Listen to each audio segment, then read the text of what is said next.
And now to the Trump presidency. President Trump will soon decide whether the public should see another classified congressional memo. This one is a Democratic response to that controversial Republican document released last week. CBS 4's Hannah Doba has more on this battle of the memos and how it's deepening divides between both parties.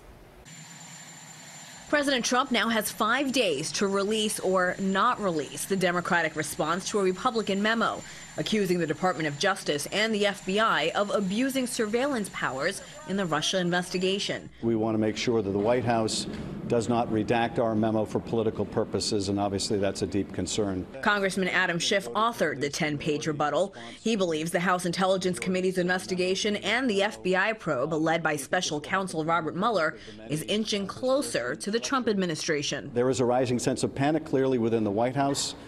And as well on the Hill. On Monday, Mr. Trump attacked top Democrats at an event in Ohio, where he was supposed to tout his tax reform plan, but ended up going off script and seemed to celebrate his release of the GOP memo last week.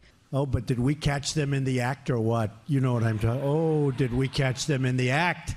They are very embarrassed. They never thought they were going to get caught. We caught them. Hey, we caught them. Oh, it's so much fun. We're like the great sleuth. That GOP memo accused the FBI of political bias when it requested warrants to spy on former Trump campaign aide Carter Page. Page, who has been on the FBI's radar since 2013 for his past contacts with Russia, spoke about the investigation on Fox News last night. Anyone who had any connection or had ever done any work, positive or otherwise, in Russia was constantly sort of the #1 target for attacks. If President Trump objects to the Democratic response becoming public, the committee could ask the full House to vote on whether it should be released.